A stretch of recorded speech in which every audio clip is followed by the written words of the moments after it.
industry as a whole. Under our side of the house, if we allow unvaccinated children to go to school, we are going to polarize more people to believe that vaccines are not important. This will create a norm where it's okay to not take vaccines because we dismiss it towards the most vulnerable and first stage of society, which is children. We need the society as a whole to understand the importance of vaccines. Delaying or refusing some or all vaccines for your child puts their health and life at risk. It risks the health of other people. Those at risk include people with weakened immune system, children, obviously here, due to other diseases or medication they are taking. People with chronic medical diseases such as lung, heart, kidney diseases, newborn babies, or other people related or are going to the school will be all put at risk. The community depends on high immunization rates to keep vaccine preventable diseases from spreading. Where more people are immunized, there is less risk for everyone. That the more parents that choose to not vaccine their children, the greater the risk that infection will spread in the community. Prove to us that on your side of the case, this infection is not something that's great. It is also part of education to teach children because the start of not allowing them to go to the school and the process for them parents bringing them to get vaccinated, they learn that vaccines are important too, and we are reducing the amount of anti-vaccine activists. The education of vaccines for children is very important at the start, especially of the age of 4 to 7 years old, where they learn about healthcare items, which in this case is the vaccine. They learn better about it at the golden age of learning. And according to NCBI, that is the age of motor skill learning. And this period is often described as sensitive or even critical for learning such skills such as vaccines. Therefore, it's necessary for us to only allow vaccinated children to go to school because we want to use this age strategically to expose them to vaccines in reality, not just on books so they grow up to be adults that are much more conscious of the importance of vaccines. The act of not allowing unvaccinated children to go to school is the right step towards a more educated society that is more aware about the essential use of vaccines. This is where we break the cycle you mentioned. The parents will also blame the Ministry of of Health if their unvaccinated children caught the disease because they were unknown people with the disease who came in contact with their children. Though the parents are always saying that the school has not been aware enough or have been checking everyone who's entering the school to see whether or not they have the disease that can spread or not. We acknowledge that the safest way in this case is to keep everybody vaccinated. Parents should accept the fact that vaccines are mostly and have a higher percentage of keeping people safe. These people don't suffer from the side effects of vaccines. To prove this, the World Health Organization gives us the data that the chances of vaccines that we are giving to children are already permitted safe and less than 1% of chances that this is going to go wrong. We acknowledge the damage caused by disease that can be prevented by vaccines, and this is where on our side of the house is better. Here, we believe that it is important for us to not allow unvaccinated children to go to school. It is the best shot for education and letting more people know about the importance of vaccine. It's the best shot for the protection of parents and children, the best shot for the prevention of radical action that can be taken by parents if their unvaccinated children caught the disease in school. All this is done so that the parents who got their children vaccinated, it can be blamed for blaming the government for their children of being placed in the risk of studying at the same place with unvaccinated children. Vaccines are protecting both sides. There are no treatments or cure for diseases such as measles or POPs or polio. The only proven way is to protect your child is with vaccines. And with that, I say that it is the best shot for us to take our side. Thank you.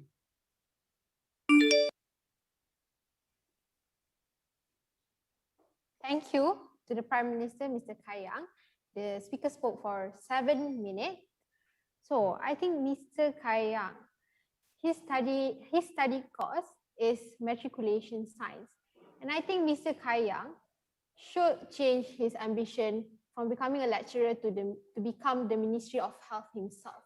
Because he was quite firm, yeah, in delivering his speech just now about getting children to get vaccinated, right? So I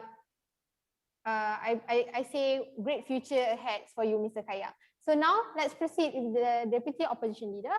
We have Mr. Shakir here to deliver his speech. Here. Am I audible? Yes, you are clear. Thank you. I prefer POIs in chat. Please don't unmute yourself, okay? Yeah.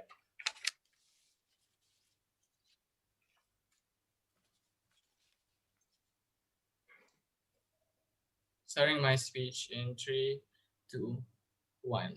The entire government bench had a very, very soft case because they wanted to tell me that the individuals that what attending school means only in online class, in physical classes, right? A lot of problems with this. The first is that happens in status quo. Because if you don't notice, we're all living in quarantine, right? That means most physical classes are already cancelled. That means if it is true that the definition of government is such that it is only physical classes, then there is literally no room for us to debate. But secondly, they didn't really tell me why education and the right for the education for individuals and children outweighs all of the impacts that they wanted to tell us, right? Because and they didn't really prove us how you mechanize individuals and you convince the anti-vaxxers on the ground. 3 things I'll say. Firstly, I'll give some rebuttal towards the principle of education that wasn't really a principle in Prime Minister and Deputy. And then I'll give you a flash and tell you why it's very important for us to control the likely reaction of these anti-vaxxers. And I'll give you some constructive material on how you increase the number of anti-vaxxers on that side of the house. Firstly, what did they tell you? They had a very soft stance, right? They told us that it's only online classes. I've already proven to you why this is unlikely the definition of the motion. But even if it was the definition of the motion, right? I think it happens way better on our side. The point in which when these individuals literally don't go to when these people go to education and learn a lot of new things about vaccinations, this is an argument that was brought up by leader of opposition. No really proper engagement on that side of the house. Second thing that they told us was that, now society is going to pressure these anti-vaxxers to change their opinions, right? A couple of problems to this. The first is this neglects all of the characterization that Haikal gave you, because Haikal told you that these people don't have access to information, are incredibly indoctrinated by echo chambers and social media inside their own community. But thirdly, they just don't have a lot of access to this information. The reason why all of these things outweigh the societal pressure that was vaguely talked about in Prime Minister's speech is because it is way more probable that these individuals are not going to be convinced by simply taking down education. I really don't see a mechanism coming from opposition, from government side. Then they told us, education about vaccines is the thing that is the most important part of this debate. Exactly, and that's how we compare up against. If this is the metric of the debate, then we definitely win. Issue about the right to education wasn't really properly analyzed on the government side because they didn't tell us why it's justified to give up the rights of education for children on the ground. This means that they've conceded that these individuals education is something that is worth giving up. I don't see why this is justified, simply because of how governments have an obligation and a duty to protect every single member of society because they are democratically elected. I don't think why it's justified to do so simply because of right to education. They told us how you're risking we're risking the lives of people if they go to physical classes, right? I think that's not enough because these individuals laws still exist. You still have to wear a mask. There are checks and balances in society to limit a lot of the spread. I don't think that you didn't really outweigh this at all. Issue about the likely reaction of anti-vaxxers was never dealt with. Notice that the argument coming from the leader of opposition was such that education is important because the point in which when you make these people angry and then you say that if you don't accept a vaccine, then you're never going to get education in the future. This means that these individuals are less likely to absorb any kind of information you give.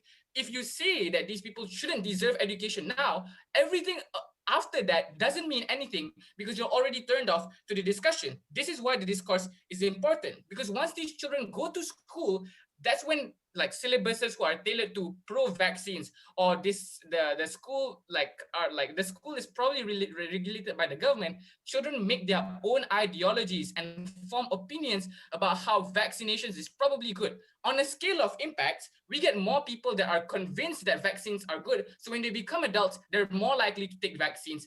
That's how you convince anti-vaxxers, not by stripping down their right to education. Argument about how you increase the number of anti-vaxxers. Before I move on, I'll take up your.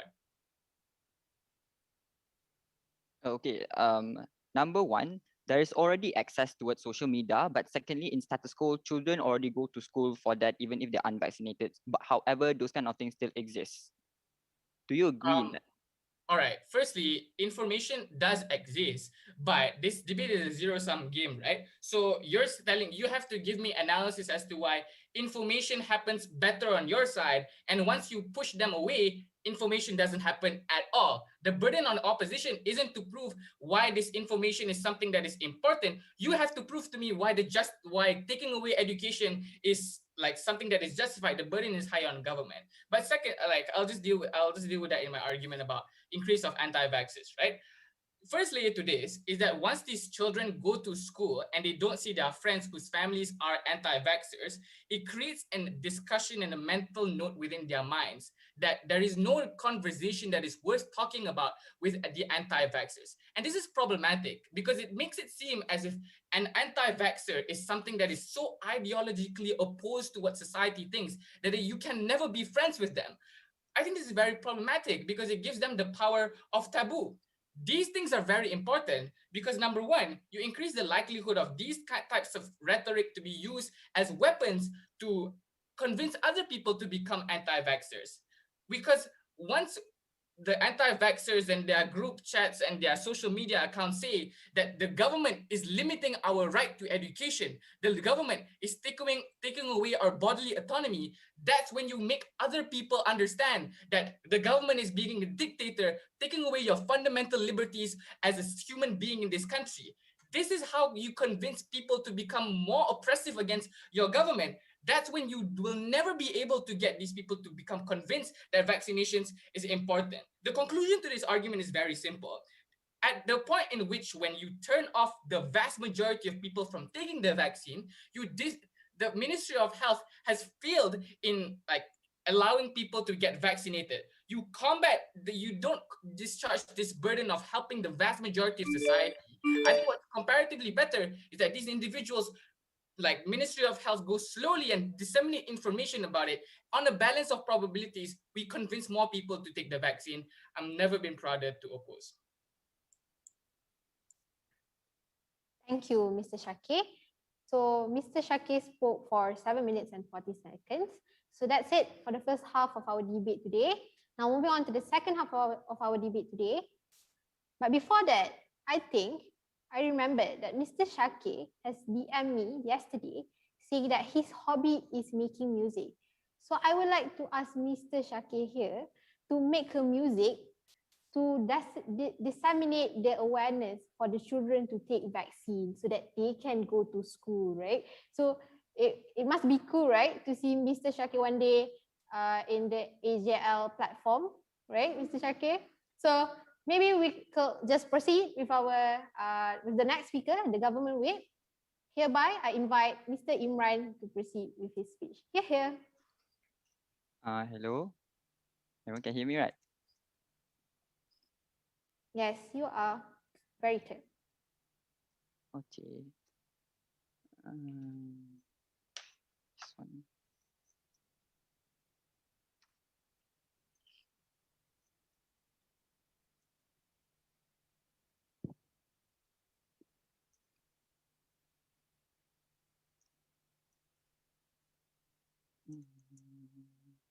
Okay.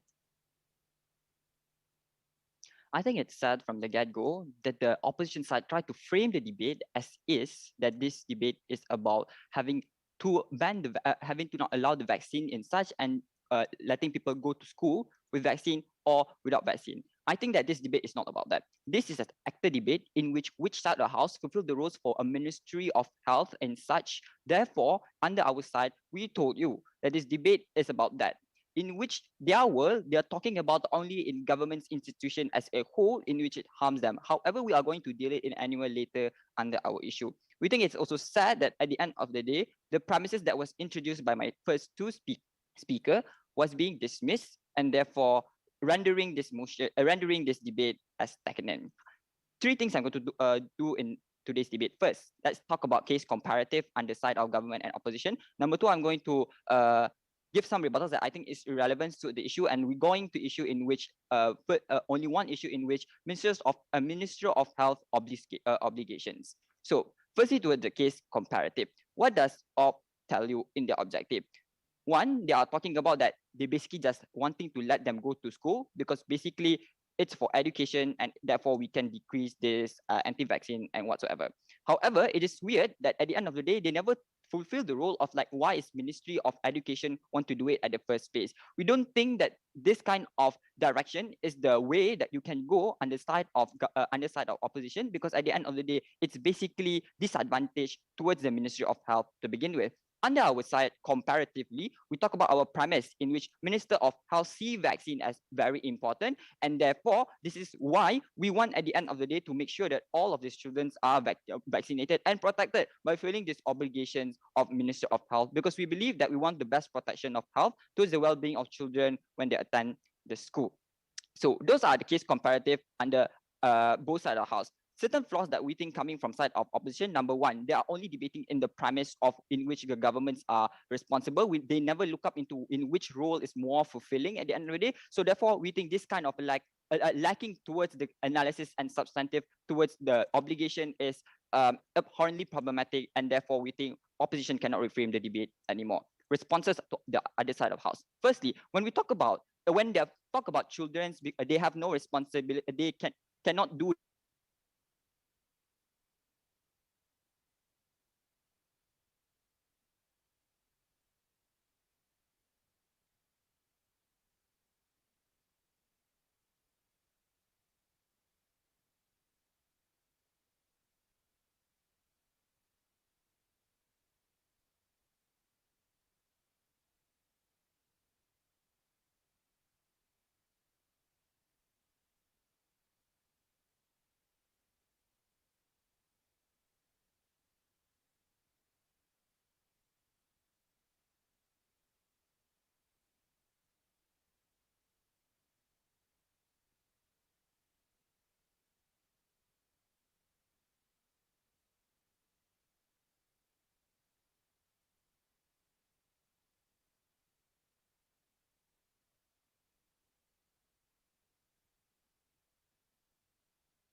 Number one, we think that at the end of the day, what we told you is that to protect the society, this is when we coerce these children to not attend the school to begin with, because it is something that's going to harm the majority of children that go there. But secondly, when they talk about now that children are going to, when children attend the school, therefore it's more likely that you're going to absorb the educations, and more likely that the children are going to discuss this kind of things.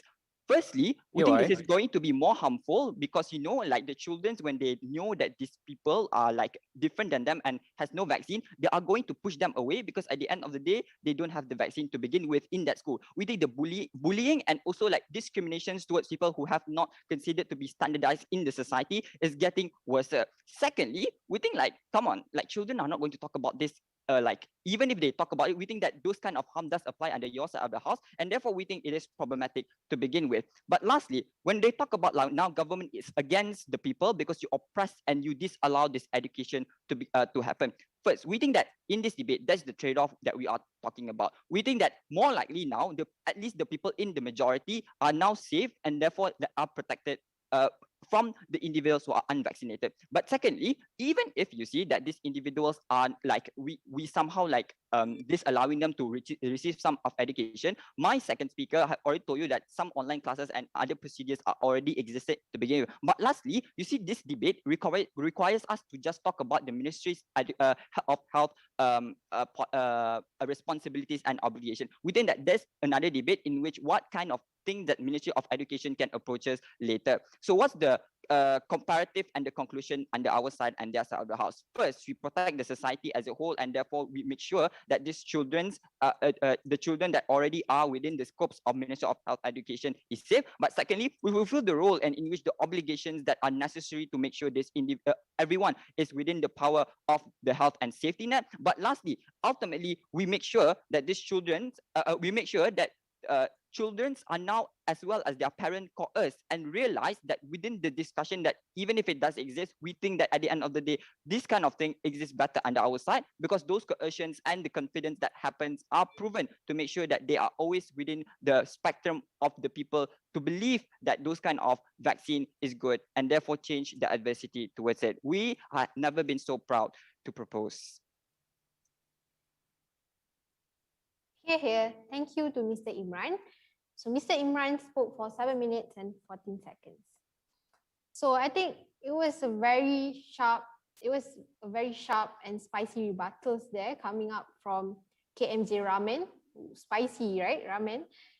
And I think the UiTM hydrochloric acid need to be more coercive in rebutting their arguments for the opposition way. So now I would like to leave the burden to the opposition way to continue the debate today. I would like to invite Mr. Adam here to proceed with his speech. Here. Hello, am I audible? Yes, your voice are very good. Okay. I prefer the POIs to be in the chat box. Just put POI and I'll try to accept before the 6 minute. Okay, my speech will start in 3, 2, 1.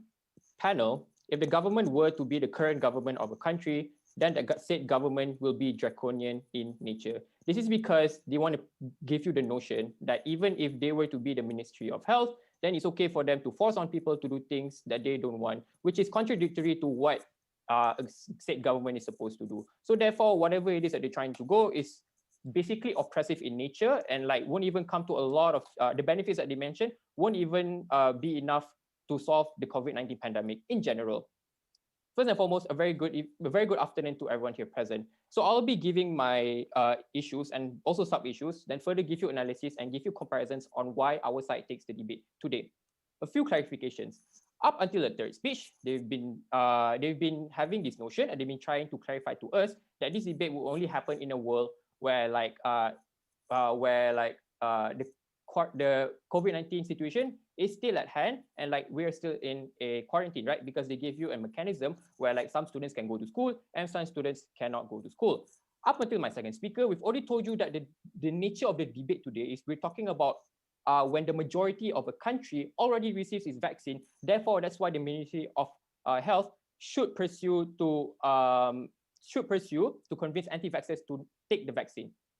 That's for the clarification. Next is into the issues. So first and foremost is the most important issue today, which is the importance of going to school. The first sub-issue to this is information. We already told you that in our world, it's way better for the students to get the said information because we want the students to come to school together. And as per catered to the current situation right now, the government is of course going to tailor a syllabus that can relate to COVID-19, which can give better information about the vaccine itself.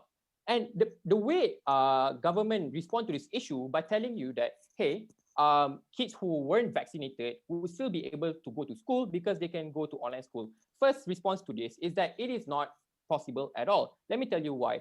Even right now, we are having lack of resources when it comes to making classes itself, right? Even when online classes were still a thing, and it's still a thing now, it's harder for you to give this said education to people because of a lot of factors. For example, like those underprivileged people with poor internet wouldn't be able to receive their education. And number two, it's just hard for you to teach kids through online in general. So when you want to build a world where you want to cater to only kids who are vaccinated and kids who are not vaccinated, it'll be hard for a school to do so. And even if it's even let's say, for example, that if it were to be possible, right, at the end of the day, it's still very detrimental in terms of the childhood of the children itself, because they are neglected from what a actual school experience look like. Number two is the rights to education. Basically, let's say, for example, that the government argued that, hey, only kids who are vaccinated can go to school, and then those who did not go to school will only go for online classes, right? We tell you that it is still harmful for them to do so because of a few reasons. Number one is that when it comes to giving the state education to these students itself, right, this means that even in a societal spectrum, those kids who are vaccinated will most probably be alienated from those who were not vaccinated. As mentioned by your whip just now, when they talk about how a lot of bullies can happen in real world, I think that burden falls harder on you because you want to segregate these two types of students in the first place. So then again, you are barring these students from getting the actual school experience that they're supposed to get. As mentioned by Haikal just now, when he talks about how most of these children have three levels of analysis. Firstly, most of the time they were indoctrinated by their parents to know to think that, hey, vaccines are bad, so you should not go for vaccines because vaccines contain like swine blood or whatever not. And number two, those people are stuck in an echo chamber because of the surroundings that they have constantly tells them to not take the vaccine. And note that most of the time, people who are anti-vaxxers usually come from the lower socioeconomic background. Meaning to say, people who are lack of information, people who have lack of accessibility to get this information are the ones who usually became anti-vaxxers because they can't even believe. Even in Malaysia, after Mufti gave its opinion on the vaccines itself, a lot of Muslims still don't want to take the vaccine because they believe that it's contradictory to what Islam says. I'll take a POI. Are you saying that the only way for students to get from these lower economic classes to get this information about this vaccine is by going to schools? Like there are no other avenues to receive information about the vaccine? Sure. Okay, sure that there are a lot of avenues like social media, for example, right? But I've already told you, even in social media, a lot of times, like when it comes to algorithms of like social media itself, it will only cater you to the news that you already like. Meaning to say that if anti-vaxxers were to only refer to social media when it comes to getting information about vaccines, chances are that information would not be as clear as possible. This is different from going to school itself because at least in a school, the government would actually cater a syllabus that would only focus on pro-vaccination information itself. Therefore, the education you can get from schools itself is way better than just to rely on, it's way better for anti-vaxxers to rely just on social media itself. The second issue in this debate is the number of anti-vaxxers, whether it will decrease or whether it will increase. I think Shaki has already did a good job by telling you the effects of being draconian when it comes to creating these rules, right? Take note that the way government implemented this is that as the Minister of Health, they would want to make sure that only vaccinated kids can go to school, meaning to say those kids who are not vaccinated are barred from going to school. And even if that is the case, they would say that only students who were not vaccinated can attend online schools. Then again, like the mentality when it comes to the social perspective itself is that when you are barred from something to do, or when the government does something that prevents you from doing anything, it would not further make a better situation, as mentioned by your mechanism about social pressure. Then again, it will make the make the society as a collective to further stray from what the government is trying to say. Meaning to say that the more you force them to do something that they don't want to, it's harder for you as a Minister of Health to make them want to take the vaccine. And the third issue itself is the best interest of the Minister of Health, right? Because the debate is, of course, is an active debate. We need to talk about what the Minister of Health would do. Firstly, on opposition, we told you that the best interest or the best thing that the Minister of Health can do is not to force people to take vaccine, but rather to slowly push people to take vaccine, or at least to convince people to take the vaccine. By doing this, we are proposing to you to tell you that the best method to do this is to basically let these vaccinated and unvaccinated kids to go to school to make sure that they get the best education that they can get, to ensure that whatever they do in the future will give them the best outcome. Never been prouder to oppose. Here, thank you to Mr. Adam here. The speaker spoke for 7 minutes and 70 seconds. Yeah, so Mr. Adam here are very firm in persuading the children to take the vaccine and also the parents. But you must be careful, KMJ Ramen, because Mr. Adam here WhatsApped me yesterday. His hobby is deadlifting. So he's quite tough here if you don't want to listen to him, okay? So now I would like to give the chance for the government and opposition reply speakers to prepare for their reply speech. The time given is 1 minute. Good luck in your last 2 speeches.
All right, 1 minute has ended. So reply speakers, are you guys ready?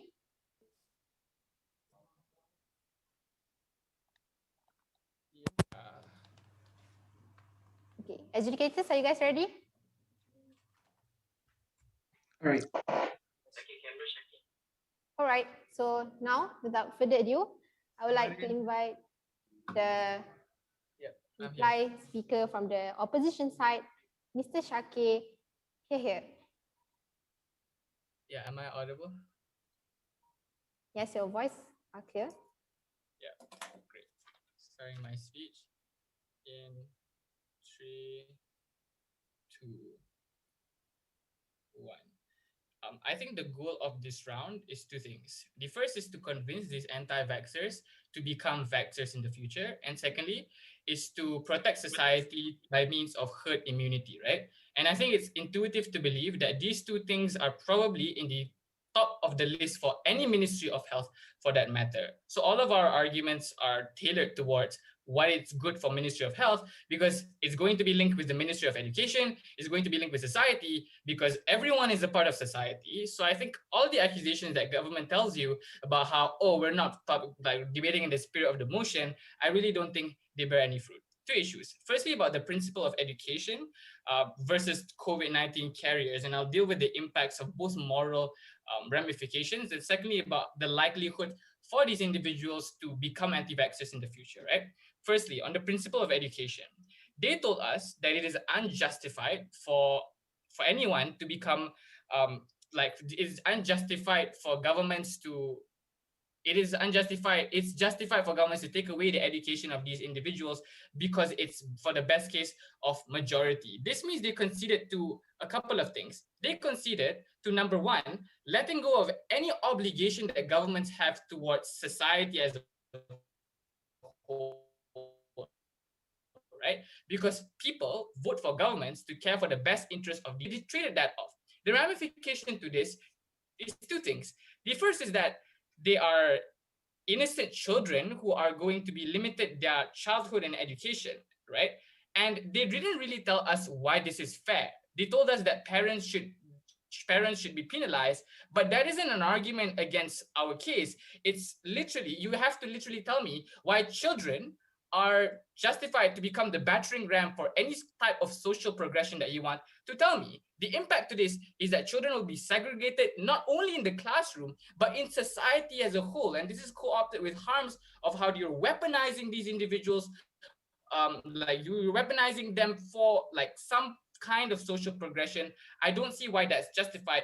The principle coming from that side makes individuals, children for that matter, harmed. These are people who have literally done nothing wrong in life because they are children. I don't think that's justified. But secondly, the moral ramification of trading off certain people for society is draconian in nature. This means that anything for majority is something that is good. I think that's unfair because that's not why democracy works, right? Because democracy takes into account minority rights. Democracy takes into account individuals on the ground. So if you want to trade this off, you have to tell me why, like, give me more principled justification of why all of this makes sense. Second issue about likelihood to convince people. This is the most important issue because you need these anti-vaxxers to get herd immunity. So it is like the fatal flaw in government is when you traded this entire block out, because this is the building block for any kind of herd immunity, right? We told you how these people are indoctrinated because of fake news, because of them being stuck in echo chambers. The best response to deal with this characterization is that they will get societal pressure, and your rights to like exercising your religion is actually not justified at all. Not only is that offensive, but also it is not enough, because you didn't tell me how once you turn these people off to even listening to the government at all, you're going to bring them back with some form of information and education. Education happens more on a comparative on opposition side because we literally allow these individuals to learn more about what a vaccine really is. So maybe some people will continue to their indoctrination sides, but because education in schools is much more regulated and the syllabus is manufactured by the government itself, they're more likely to believe when they grow up and become 18 and when they can actually vote. They're going to be individuals who make the decisions for themselves. On a scale of impact, more people become anti-vaxxers on government and more people become vaxxers on opposition. And that's exactly why we win this debate. Here. Thank you, Mr. Shakir. The speaker spoke for 4 minutes and 15 seconds. I think Mr. Shakir here really likes to go to school during her childhood time, right? He must not miss any classes. So without further digressing about anything, let's just proceed with the government reply speech. I hereby invite Mr. Kai Yang again to deliver his speech. Here. Okay, testing 1, 2, 3. Can you guys hear me? Yes, we can. All right, thank you. Okay, I'll start in 1, 2, 3. We are hoping for a battle of wits in this debate, but the other side appears to be unarmed, just like their case, principle, rebuttals, and non-solid points. They say that we change the mindset of all those who don't want their children to be vaccinated. Yes, we want to change their mindset, and isn't it that we want that on both sides of the house? Their case is already itself misleading, even if we have already responded to them. We think that when we are allowing unvaccinated children to go to school, this is when more children are not going to go to school because they are afraid that they are going to get infected. Thus, it can conclude that more people will not get education. Their important arguments came late and was not discussed by them enough. That's why we can't credit them here. When they say something about giving up the right of education, they fail to talk about whether or not they are protecting education for parents or children. You are evaluating the education more than lives. What a joke. They failed to prove to us how education of only a few was placed on a higher level than the life of all. Whereas on our side, we are not only educating the parents, but also the children. We are teaching them the importance of vaccine. We make sure that the process of learning about vaccines is provided in the process of parents and children having to go through the procedures of getting their children vaccinated, while we are making it a must for children to be vaccinated before they go to school. this process is make sure a confirmed way to say that they will learn about vaccines, whereas on your side, you are saying that unvaccinated children will learn about the importance of vaccines and get vaccinated after receiving education. But how are you so sure when you don't provide a process or mechanism that in turn translate and include the process of getting vaccinated itself? Yes, you can talk about social media can be misleading, and you say that education must include vaccines. That is going to teach people more about vaccines. But when we include the process of getting vaccination itself before education is given, this is where they learn more on it rather than your case. Is when we force them to take vaccination that they will take the vaccination. On what way that they are going to learn about this? The risk of letting everyone get the disease and then everyone blame them. Then they learn about the importance of vaccine, or they get the disease themselves. Then learn. We You are saying that we didn't justify why we are taking education away from them. The response itself is life itself. We here value the life of others more than the education that you have mentioned. We are forcing it because it is also a way of protecting them, giving them the protection before it's too late. If we risk the life of others before education of some, it is where people are turned off and where they get mad and rebel. They say that anti-vaccine activists are going to make a problem out of it because we are taking their studies, and you are only making the assumption that they are not going to accept vaccines even when we say vaccines are good. Even if that is the case, we are still allowing people to learn about vaccines. They are here considering to take the minority who don't want to acknowledge or recognize the importance of vaccines, whereas on our side, we take the majority who learn to do this. Ridiculous. Isn't democracy going to follow the majority? Tell us about that, your side. Side with us, and with you, you take away the right way, you take with you the right way of education for both parents and children about the healthcare, the prevention of radical actions that can be taken by parents if their unvaccinated children caught the disease in school. And lastly, take our side because clearly our side has taken this debate. Thank you. Thank you, Mr. Kayang, our future credible Ministry of Health one day. So the speaker spoke for 3 minutes and 49 seconds. By Mr. Kayang ending his speech just now, hereby I also has completed my lifelong goals, which is to become your chairwoman during the final round today, after 11 years of debating. So congrats everyone for completing this final round. Thank you to the debaters. It was such a very good debate. Thank you to all adjudicators that we have today, and also thank you for all the audiences that we have that has watched the final round today. So just a few reminders for me. At 5:15 p.m. we will be releasing the verdict during the closing ceremony in USIM Live TV via YouTube. So we will provide the link to you in the WhatsApp group and channels. Next up is educators. Thank you for listening to the debate after 1 hour of the debate. So now educators can go to the breakout rooms to discuss and send your marks to us. So for the debaters and audiences, I will ask you guys to wait for a while because we have a photography session together before we dismiss today. So yeah, everyone can continue with what they have to do. Thank you, everyone. Good luck, adjudicators. Thank you for the debate. Mantap, guys. Thank you.